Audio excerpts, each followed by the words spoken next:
They would trade everything for the road. What if one morning you open your eyes and realize that the perfect life you built wasn't actually yours? Meet Marina and Leo, just your regular couple.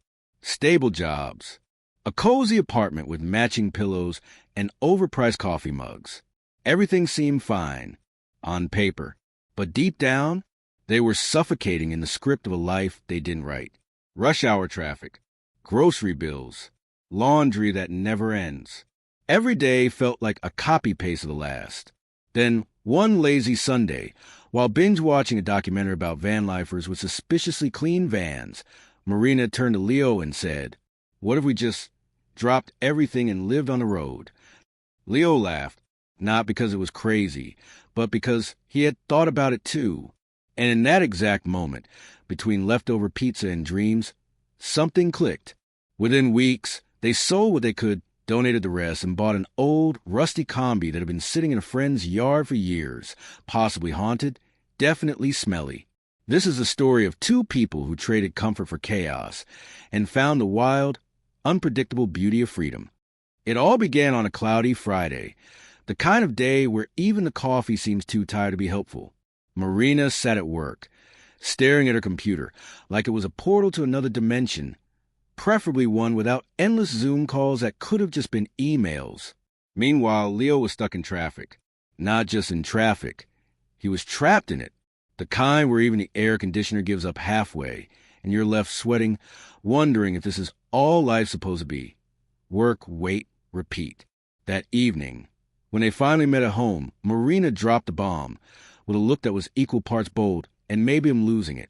"Babe, what if we quit everything and lived on the road like in a combi van?" Silence. Leo's eyes widened like she had just suggested joining a traveling circus as lion tamers. "Are you serious?" "I am. Dead serious," she replied. Her eyes glowed with that wild spark that only shows up when your soul is done playing small. And then, the most unexpected thing happened. They laughed. Not mockingly, but from sheer relief. Because deep down, they both knew this crazy idea was exactly what they needed. It wasn't about running away. It was about finally running towards something. And when Leo said, "Let's find a van," they both knew this was it. The beginning of something beautifully unknown. Sure, they had zero mechanical knowledge. No idea how to live on a road. And definitely no clue how to survive without their daily corner bakery espresso. But they had the most important things. A thirst for change. And each other. After the now legendary "Let's Find a Van," Leo and Marina dove headfirst into a world where Google became their best friend and YouTube their new life coach. They spent entire days watching videos titled, "How to Turn a Van into a Tiny Home." And somewhere between insulation tips and budget hacks, they looked at each other and said, "Why does every van on YouTube look like it came straight out of a Disney movie?" Because in real life, not so much. On the very first day of searching, they found her, a crusty old combi with rust spots, broken windows, and a smell that was somewhere between vintage mildew and forgotten in a yard for 12 years. And yet, something about it felt right. Maybe it was a faded charm. Maybe it was a price tag that fit nicely on a maxed-out credit card. They bought it. No second guessing. No turning back. They only forgot one tiny detail. They had absolutely no idea how to fix a car. Day one of trying to move the combi was a symphony of frustration. Marina pushed. Leo shouted directions, none of which made sense, not even to him. And a random old man walking his dog gave better advice than every video they had watched. "Son, that van's more stubborn than my mother-in-law. If you don't treat her with love, she's not moving." They burst out laughing and kept going. In the days that followed, they learned that building a van home is like putting together a puzzle with missing pieces, dried out glue, and a dog trying to eat your new toilet seat. They had to learn everything the hard way. Measure, cut, screw, mess up, start over. And most importantly, don't kill each other during the process. At one point, Marina almost lost it because Leo used shoemaker's glue in the wrong place. The fumes filled the combi, and they got so dizzy that they ended up lying on the grass, laughing for hours like two glue-drunk toddlers. "We'll go far," Marina said. if we don't explode before we even leave the yard. But each failure made them closer. Each mess-up became a memory. Every crooked screw, a story to laugh about later. They weren't just rebuilding a van. They were rebuilding their life. And when inside finally started to look like something cozy, something real, they looked at each other and said, almost at the same time, "It's really happening, huh?" But now came the next challenge, making the combi actually drive. After weeks of sweating in the yard, the combi finally looked ready. It had a bed, some shelves, a makeshift sink, and even a strip of blue LED lights. Because, according to Marina, if you're going to live on the road, at least do in style. There was just one tiny detail. It still wouldn't start. Turning it on felt like Russian roulette. Sometimes it growled. Sometimes it wheezed. And sometimes it made a sound like a sick dog sneezing in slow motion. Enter Joe, the engine guy, a neighborhood mechanic with more oil cans and tools, and a habit of fixing things while telling long-winded stories that may or may not be relevant. Joe looked at the combi the way people look at a burnt microwave dinner. He scratched his mustache and said, "This one's been through a lot of roads. It's like an old marriage, needs patience, love, and if it stalls, just breathe and try again." They weren't sure if he was talking about the van or about life, but it worked. After 2 days of tinkering, cursing, adjusting wires, and calling the combi my rebellious daughter, Joe made magic happen. The engine roared to life. Well, wheeze life. It sounded like a horse metal laugh. But it ran. Leo and Marina screamed, hugged, jumped like kids at carnival. It felt like they'd just won the lottery of freedom. Of course, reality came back fast. On their very first spin around the block, one tire went flat. The windshield wiper died halfway, and a small bird flew into the open side window, making Marina scream like it was a horror movie. "It's just a sparrow." Leo shouted while laughing uncontrollably. Still, despite the noise, the fear, the chaos, they were moving. When they finally parked back in front of the house, sweaty, laughing, and a little traumatized, Marina looked at Leo and said the phrase that became their official motto, "If we can turn this thing on, we can turn anything around." And right then it hit them. This wasn't just about fixing a van. It was about changing their lives, about believing in something that didn't exist yet, but was already alive in both of their hearts. After their chaotic first lap around the block, complete with a lazy tire, a panicked scream, and a sparrow that nearly caused a heart attack, Leo and Marina realized something crucial was still missing. The van needed a name.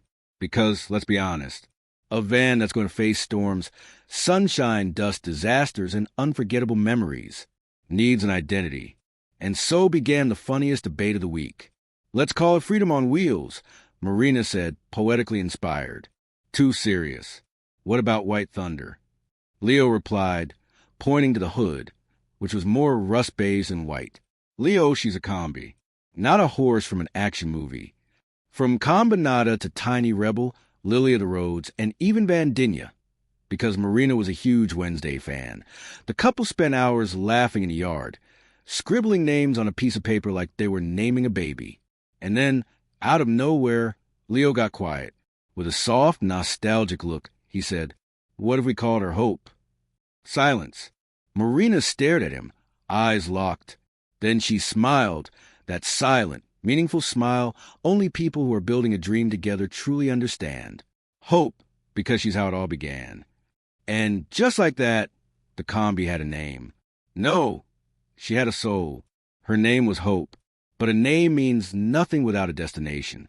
So they pulled out an old paper map they had hidden in the back of a closet, creased, worn, and smelling like childhood. They spread it out on Hope's makeshift bed and began dreaming. First idea, the beach. Sun on their skin, sand between their toes, waves crashing while they sleep in the van. Marina nearly cried just thinking about it. Second idea, the mountains. Fog, chill, hot tea in enamel mugs, shared blankets. Leo could already picture the Instagram stories with mountain views and morning mist. But then Marina said something unexpected. "What if we don't decide right now? What if we just go?" They looked at each other, and just like that, they knew it wasn't about where anymore. It was about starting. about turning on Hope's engine and letting the road write the rest. And so it began, with the soft rumble of the engine coming alive once more, a light backpack, a racing heart, and a mind bursting with possibility. In the rear-view mirror, the house that was once a home. Through the front windshield, the world that would now become one. The sun had barely risen on Saturday when Marina gently shook Leo awake and whispered with glowing eyes, "Today's the day, love. We're leaving." Leo, still half asleep and looking like a confused pillow, mumbled, "We leave after a lot of coffee. I feel like Wi-Fi without a signal." With their old coffee maker sizzling atop Hope's tiny stove, they shared the first official cup of nomad life. It tasted like vacation, but with no return date. Marina tied her favorite red bandana, which she proudly claimed was the face of freedom. Leo put on his faded Star Wars t-shirt. "There's nothing more rebellious than quitting everything and hitting the road with style," he grinned. They queued up their road trip playlist, Creedence, some classic rock, a touch of reggae, and took one last look at the street that raised them. Leo turned the key. Hope's engine let out a mighty, joyful rumble, like someone saying, "I'm ready. Let's go." And so they went. They left the city with hearts racing and eyes wide open. Every turn felt like magic. Every road sign was a possibility. Even the clouds seemed to smile. Until paradise became Perenge, just over an hour and down a dusty side road. One Leo swore was an amazing shortcut I saw on Google Maps. Hope coughed, wheezed, and made a sound like Plakchuff Ruyum. And then she stopped. Did she just die? Marina asked, wide-eyed. "She took a nap," Leo said, trying to sound calm while opening the hood with absolutely no clue what he was doing. Marina stepped out and sat on a random rock, surrounded by bushes, chirping crickets, and a sun that felt like it had a personal vendetta. Great start. First destination. Middle of nowhere with no signal. Leo, dripping sweat like a kettle on a stove, tried to look confident. "It's fine. Probably just the carburetor, or radiator, or alternator, or your shortcut idea." Marina shot back, arms crossed. That's when they heard a noise, an old navy blue Beetle chugging toward them. Inside was a tiny old man who looked like he'd seen more roads and bad news. He stopped, rolled down the window, and said, "First trip in a combi, huh?" Marina and Leo could only laugh. Laugh at life, at the irony, because when you decide to change everything, the world always asks, "Are you really ready?" The old man lent him a tool, gave the van a push, shared some advice, and with a little luck and a lot of duct tape, Hope came back to life. It wasn't perfect, but it was real. After their chaotic adventure with Mr. Beetle, who, by the way, became a local hero and their personal legend, Marina and Leo decided they'd had enough adventure for one day. The sun was already sinking behind the mountains, painting a golden trail across the sky, and Hope, their old but faithful combi, was still recovering from the drama. They found an open field near a small stream. Leo parked and said, "This is a perfect spot." "It looks like a movie scene," Marina whispered, eyes wide with wonder, as she spread out a picnic blanket on the grass. "Yeah, an indie adventure movie with a touch of rom-com and a royalty-free YouTube soundtrack," Leo joked, making her burst into laughter. They were in the middle of nowhere, a sky full of stars slowly coming to life, like someone was connecting dots just for them. Marina hung a small solar lantern from the combi's side mirror. Leo, for the first time, took charge of nomad dinner duty. The menu? Instant noodles with tuna and a splash of hot pepper. "Gourmet," he said with pride. Except he forgot to drain the water, so it turned into a spicy soup with floating bits of pickled fish. Marina tasted it, winced, and said, yeah, very creative." Leo shrugged, tried to laugh it off. "It's freedom soup. You wanted adventure. Bon appetit." And they ate, not because it was good. It wasn't, but because they were hungry, and because the meal, ridiculous as it was, symbolized the start of something new. Night fell. The heat of the day gave way to a bold, biting cold that crept in like a thief. They crawled into the combi, wrapped in a thin blanket, shared a chocolate bar, and stared out the window in silence. The sound of rustling leaves and faraway wind mixed with the calm of the stars. Then Marina asked softly, "Do you think we're doing the right thing?" Leo pulled her closer and whispered, "If this isn't right, I honestly don't care what is." And there, in the dark, in the cold, in the middle of nowhere, they felt something they hadn't felt in a long time. They felt at home, because for the first time, home wasn't a place. It was a feeling. The next day began with the soft sound of water trickling through the stream, a shy morning sun slipping through the gaps of the combi's improvised curtains, and a suspicious smell of leftover noodles. Marina woke first, wrapped in the blanket. Her face was a little cold, but her heart, warm, peaceful, light. She opened the combi's side door slowly, stepping barefoot onto the damp grass like she didn't want to wake the world. Leo was still fast asleep, face buried in the pillow, hair sticking out in all directions. Outside, everything moved in slow motion. The wind, the birds, the kind no one knows the names of, the rhythm of life happening quietly. And then she heard a guitar. Curious, she followed the soft music to a nearby clearing, where an old, light blue van sat peacefully. A surfboard was strapped on top. Beside it sat a man in his 60s, gray hair in a bun, kind eyes, and a calm smile that knew too many secrets to count. "Morning," he said, still strumming his guitar. "Good morning, beautiful song." Marina smiled, enchanted. He introduced himself as Vicente, but said the road had given him many names. Vico, traveler, combi uncle, master of the winds, a name earned at a hippie festival in southern Brazil, apparently. He brewed coffee in a cloth strainer, the kind that smells like stories waiting to be told. Without asking, he poured Marina a mug. She took it with both hands, grateful, curious, alive. They talked. He had been on the road for more than 15 years. "And you? Just starting?" he asked, seeing something in her eyes that didn't need words. She nodded. "First night. It was cold, chaotic, and incredible." Vicente laughed softly. "Then it was perfect. That's how it starts. Cold, noodles, and a heart pounding out of your chest." Leo appeared moments later, rubbing his eyes in mismatched pajamas. Vicente greeted him with hot coffee and life-saving advice. Don't skimp on blankets. Avoid places with private property signs. And never, ever, refuse a coffee from another traveler. They spent the morning sitting on old stools and overturned crates, listening to stories of waterfalls, dirt roads, mystical villages, and strangers who changed Vicente's life with nothing but a smile. Before parting ways, Vicente handed Leo a small, worn-out notebook. "Write it all down," he said. "Good stories deserve to be told." And just like that, Marina and Leo left with more than a memory. They gained an invisible map made of stories, kindness, and possibility. Because the road wasn't just a path. It was a meeting place, a classroom, a mirror.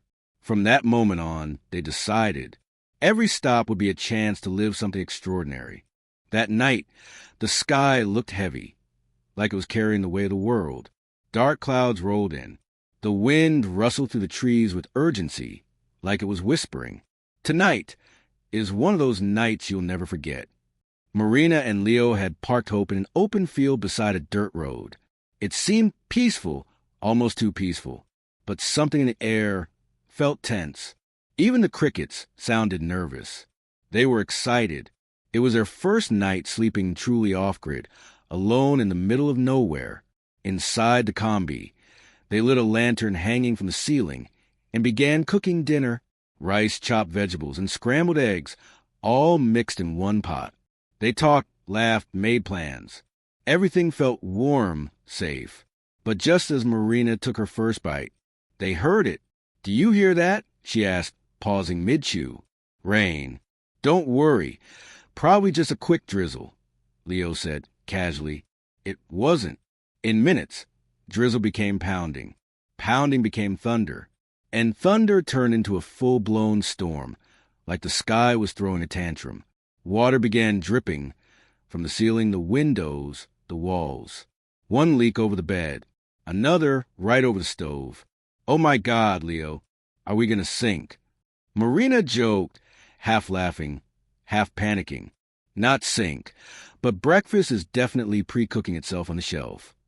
They sprang into action, towels stuffed into cracks, pots and pans doubling as buckets, even an old t-shirt sacrificed to plug a vent. And right in the middle of it all, Marina stopped. She stared at him, soaking wet, hair a mess, one sock in his hand, a jar of rice in the other. What? Leo asked, smiling. She just shook her head and said, Nothing. It's just, even in all this madness, I've never felt more alive. Leo set down the pot, took a step forward, and pulled her into the kind of hug that makes everything else disappear. They crawled under a heap of blankets, wet but warm, listening to the storm hammering the combi's roof, smelling the earth, hearts beating fast, like a roller coaster in the dark. Was it uncomfortable? Yes. Cold? Definitely. But it was real, and that's all they ever wanted. Because freedom isn't just sunny days and Instagram sunsets. It's long, wet nights. It's buckets catching ceiling leaks. It's choosing to stay, even when everything falls apart. The next morning, the sun came out, unapologetically bright, like nothing ever happened. The combi was soaked. The rice had gone sour. Every piece of clothing was hanging outside to dry. But Marina and Leo, they had never felt closer. And that morning, for the very first time, Leo looked at her, smiled, and said, We were born for this. After the stormy night before, Marina and Leo decided they needed something quieter. Not just a safer place to park, but peace for the soul. The road remained beautiful. Silent curves. Trees waving gently as if to say, Slow down. A fresh breeze sweeping through the windows like it came to clear their thoughts. That's when, around a soft bend in the road, they saw it. A small wooden sign hanging from a crooked gate. Joe's Coffee, simple but hot. Marina turned to Leo. What do you think? A soul-soothing coffee. If there's cake too, I'm marrying this Joe guy, Leo replied. They laughed, of course, and pulled Hope under the shade of a giant tree, one that looked like it had been waiting with arms wide open. Right near the entrance, they saw him, a man with a long white beard, wearing a straw hat and a shirt that had clearly survived more adventures than their entire combi.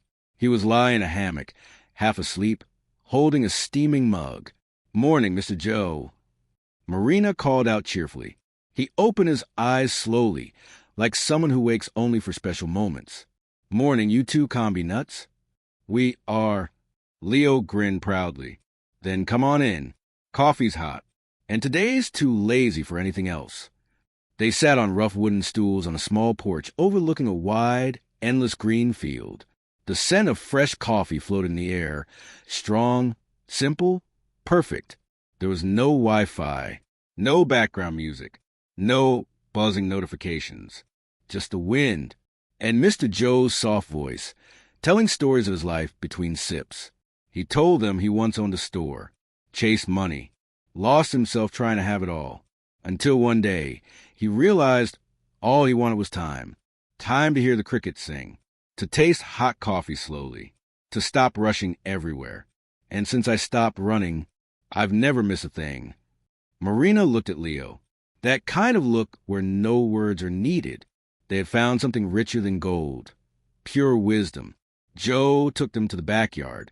He showed them his garden, his old tool shed, a wooden bench where he read his favorite books, and a sleepy, limping dog who napped on a bed of leaves.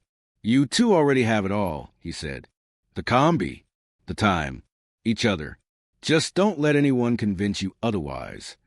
They spent hours there, talking, laughing, learning, just being. When it was time to leave, Joe slipped something into Leo's pocket, a small hand-carved wooden spoon. Made this on the day I chose to change my life, he said. Whenever you use it, remember, life's not a race. It's meant to be tasted. Back on the road, Marina was driving.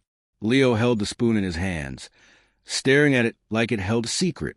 You think one day will be Mr. and Mrs. Joe? Offering coffee to wandering travelers.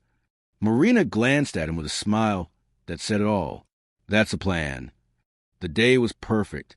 Clear blue skies, low music playing from the combi's old radio, and that delicious road trip smell, dust, sunshine, and fresh coffee still warm in Marina's favorite thermos. But like any good adventure, something unexpected happened. Knock, knock, knock. Strange sounds started echoing from the back of the van. Marina and Leo exchanged that look, the one that says, "Here comes trouble." Moments later, Hope coughed, groaned, and stopped, dead, in the middle of nowhere. A dirt road, tall grass on one side, cows grazing lazily on the other. Not a single sign of civilization. Leo climbed out, popped the hood like a pro, and stared, completely lost. There's oil. There's water. Faith! That's what we're missing. They laughed. Because if there's one thing they never ran out of, it was humor. That's when they spotted it. A crooked wooden sign up ahead, hand-painted and sun-faded. John's Mechanic 1 kilometer ahead.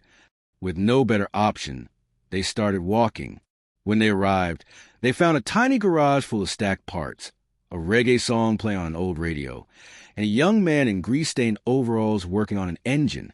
"Hi, are you John?" Leo asked. "Depends. Is your combi beautiful?" "She is." "Then yeah, I'm John." John was in his early 20s, eyes full of fire, hands full of grease. He spoke fast, laughed faster, and in 5 minutes, he already felt like an old friend. He gave him a ride back to Hope and started working on her like he was fixing an old friend. "Dude, I love combis. One day, I want to restore one and hit the road too. For now, I fix everyone else's." While he worked, he asked questions. Tons of them. What was life on the road like? What were the crazy moments? The best mornings? The scariest nights? Marina and Leo told it all. The good, the weird, the unforgettable. And John, listening wide-eyed, finally said, "Man, you should be filming this. Like, really recording it. The world needs to see this. This is gold." They looked at each other. It wasn't the first time someone had said it, but this time, it hit different. What if we started recording not just the trip, but the people we meet? Marina asked. Leo thought for a moment. Like, Joe, the coffee guy, now John, the mechanic. Every stop, a story. Every story, a lesson. That would be beautiful. John lit up. "If you do it, let me know. I'll be your first subscriber." By sunset, the combi was purring again. Leo went to pay, but John waved part of it off. "Call it a gift for the first episode. You gave me hope today. Thank you." On the way back, the silence inside the van was different. Not tired, not worried, but alive, filled with new ideas, bubbling quietly. That breakdown hadn't ruined the day. It had planted something, a seed, a desire to share, to inspire, to connect. And right there, on a dusty road between nowhere and somewhere, a new mission was born. After their encounter with Joao, the dreamer mechanic, something shifted in Marina and Leo. They were lighter, more inspired, more alive. But this time wasn't just because of the road. It was because they had found a purpose within the journey, to tell real stories to the world. The next day, they stopped at a small campground, surrounded by trees, hammocks strung between the branches, that unmistakable scent of earth and calm, the kind you only recognize if you've ever fallen asleep to the sound of crickets. "Today's the day, Leo. We're recording our first video." Marina said, excited. Leo pulled out an old backpack and unzipped it carefully. Inside, a second-hand camera they bought at a street fair. Old, scratched, but working. They improvised a tripod using 3 bamboo sticks tied with shoelaces. If it's crooked, it's artistic. If it's shaky, it's emotional. And if it fails, we try again. The set, the front of the combi, 2 beach chairs, and a sunset worthy of a movie poster. The concept was simple. Tell how it all began. Marina started. "Hey, everyone. We're Marina and Leo, and this is our combi, our home, our school, our stage, our little world." Leo joined in, and today we're starting a channel. Not because we think we're super interesting, but because we've lived some moments that deserve to be told. The recording was far from perfect. They stuttered, forgot their lines, laughed at the wrong time. Leo kept swatting a mosquito off his nose, and out of nowhere, a random cat appeared. It walked calmly into frame, jumped onto Marina's lap, and made itself at home. Uninvited, unbothered, absolutely adorable. They finished the video laughing uncontrollably, wiping tears from their eyes, and closed it out saying together, "If you like this, we honestly have no idea what to say. But thank you for being here." Deep down, they thought no one would watch. Maybe 5 or 6 views, 3 from family. But the next morning, something strange happened. Marina's phone wouldn't stop buzzing. Notifications, comments, subscribers. Leo, something's wrong. Or very right. The video had gone viral, but not for the reasons they expected. It was the cat. Someone had clipped a moment where it curled up on Marina's lap and turned it into a meme. When all you want is to travel in a combi with a couple who make coffee and talk about dreams. It spread fast. Influencers reposted. People began asking, "Who are these two? Where can I see more?" This channel has a soul. But the best part was in the comments. People said they were having bad days and smiled for the first time in a while. That the simplicity, the rawness, the unpolished truth was exactly what they needed. Leo and Marina looked at each other, overwhelmed and joyful. We thought we were here to show the road. But maybe what people want is to walk alongside real people with open hearts. And just like that, with a combi, an old camera, a surprise cat, and a new dream, a community of thousands began traveling together. The forecast promised sun. But the road, like life, loves a good plot twist. Marina and Leo were ready to film their second episode. They had outlined topics, chosen a new backdrop, a flower-covered field in rural Minas, and even planned a little intro theme, music and all. But the moment they opened the combi door, the sky darkened. This wasn't in the weather app. Marina, maybe the app doesn't know God's mood, Leo. Within minutes, the wind picked up. The rain came down like a waterfall. Thunder cracked like sky-tearing drums. And the internet? Gone. But that wasn't the worst part. A deafening boom shook everything, and a thick branch came crashing down on the combi. It shattered the side window and crushed their makeshift antenna. For a moment, it all stopped. Leo took a deep breath. Marina stayed quiet, and their dream of uploading the next video seemed to wash away with the muddy rain. Then, from deep in the brush, a voice. "Do you need help, my dears?" And there she was, standing with a floral umbrella, wearing a floral dress that looked straight out of an old movie. Dona Eulalia, 83 years old, petite, eyes that saw everything, and a basket full of warm, homemade bread, like she was visiting imaginary grandchildren. "I live up there on that hill. I saw your combi yesterday and got curious. It's blue, isn't it? I've always wanted one of those. Had one once. Sold it a long time ago." Marina and Leo smiled, unsure if she was joking or dreaming out loud. "Do you want coffee? Or maybe a desktop computer to edit your video?" Wait, a computer? Turns out, Dona Eulalia was not your average grandma. She used to be a video editor back in the 90s, worked at an old TV station, learned to use editing software when it still came on floppy disks, and, get this, still had a tiny studio set up in her house. My son gave me a laptop in 2005. Since then, I've edited my garden videos myself. I even post some tutorials on YouTube. I have 12 subscribers. One of them is me. Marina and Leo burst out laughing. And of course, they said yes. They followed her up the trail to a cozy little house where the smell of fresh brewed coffee and cornmeal cake welcomed them like an old friend. And then, magic. Not only did Dona Eulalia help them edit their video, she taught Marina tricks she'd never seen before. When you cut the scene here and drop this sound here, boom, sound like Netflix made it. And honestly, It kind of did. That night, the second episode was ready. Filmed during a storm. Edited in a house that hummed like a museum. On a laptop that wheezed every time it rendered.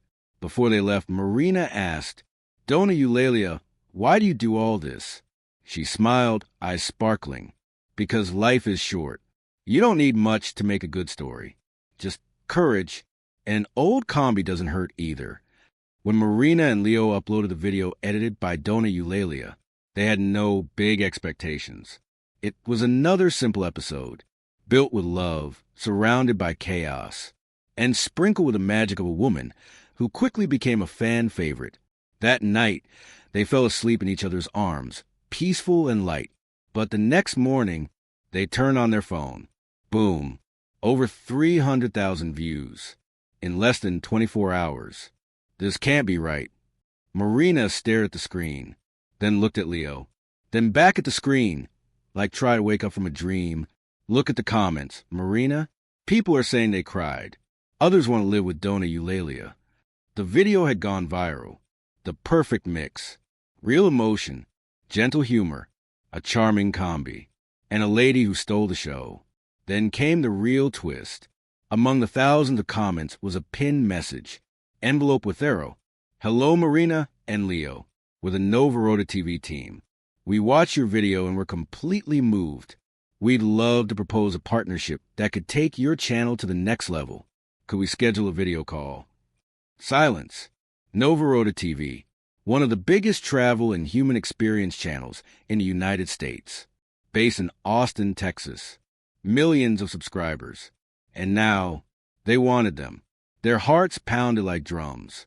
They scheduled the meeting for the next day, directly from Dona Eulalia's house, where she had already offered cheese bread and borrowed Wi-Fi. When the call started, a screen full of smiling people appeared. One of the channel directors said, "You have something you can't manufacture. Truth. That's gold.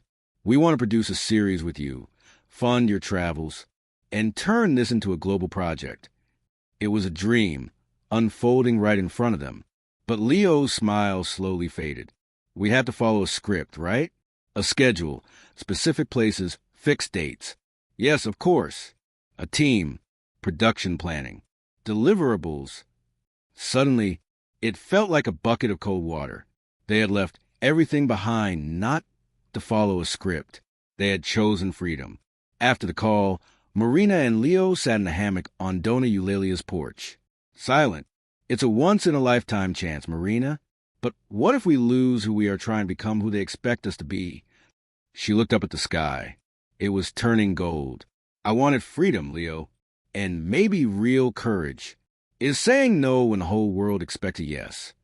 And so, with hearts heavy but full of clarity, they made a decision. They turned it down. Gently. Gratefully.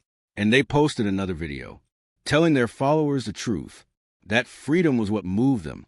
That the road, in all its madness, was their home. That the combi still had stories left to tell. And the comments? Thousands of messages of support.